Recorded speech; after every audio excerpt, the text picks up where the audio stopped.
Have you ever felt like you're stuck in a small cage, even though the sky is endless? The only difference between a dreamer and a doer is the size of their thinking. Most people fail not because they aim too high and miss, but because they aim too low and hit. Today, we will explore a story that will challenge your limits and teach you how to expand your vision. Stick with us until the end, because your mindset is about to change forever. Riya lived in a small town. At 28, she ran a small, home-based handmade jewelry business from a corner of her parents' old house. A few necklaces, earrings, and bracelets sat in a few trays. She sold them at local fairs and posted them on Facebook. Riya was content. Her mother used to say, "Don't be greedy, daughter. Be happy with what you have."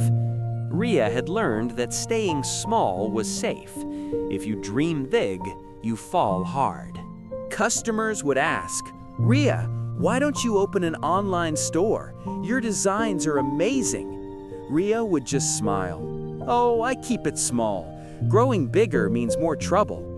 Her friend Priya would say, "Look, so many people have grown from nothing." Riya would shake her head. "They are different. They have money and teams. I'm all alone." But late at night, when everyone else was asleep, Riya would sit at her tiny table and sketch. She imagined a grand showroom, brightly lit, crowded with people admiring her designs, smiling and buying. Perhaps a workshop where other women could learn and earn. But then a voice would whisper, "Who are you kidding? You can barely manage this tiny table. You think you can be big?" And Riya would turn off the light and go to sleep. Then came the day. A major online marketplace opened a branch in town. Cheap imitation jewelry, flash sales, massive ads. Riya's orders began to vanish. Her usual 20-25 orders a month dropped to 5 or 6. Her savings dwindled. Bills piled up. One night, sitting in her small room, Riya cried, "If only I had grown. If only I had tried." For the first time, she realized staying small hadn't protected her. It had made her helpless. Her elder sister, Mita, saw her and said, "Riya, go talk to Auntie Nilima, the one who built the city's largest handloom brand. She started just like you." Riya hesitated. "Why would she talk to me?" Mita replied, "Because 25 years ago, she was just as afraid as you are. Someone changed her life." Riya didn't sleep that night. In the morning, she decided she would ask for help. 2 days later, a nervous Riya entered Auntie Nilima's office. A large building, bright lights, busy people. Auntie Nilima was around 55-60, wearing a simple sari, but her eyes held a spark. "Sit, Riya," she said. "Mita told me about you."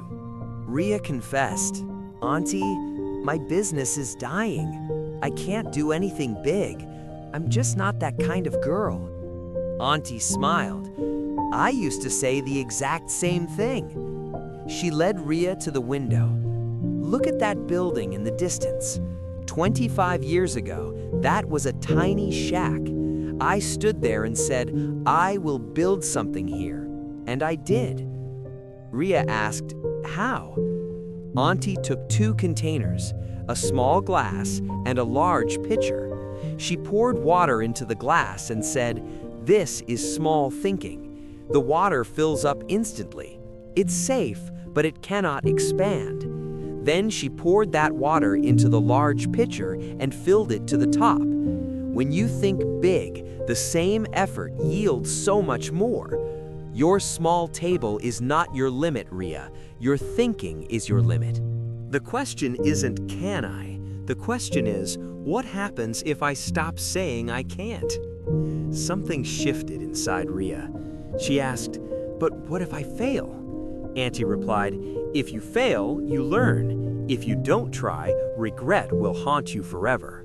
You don't need to know everything today. Just decide, are you ready to think in terms of a large picture?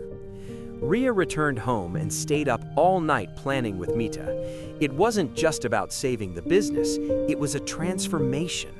An online store that didn't just sell jewelry, but stories. Every piece represented a woman's journey. Collaborations with local artists, workshops where village women could learn, create, and earn. The next day, Riya rented a small office using all her savings and a loan. Her hands were shaking, but she did it.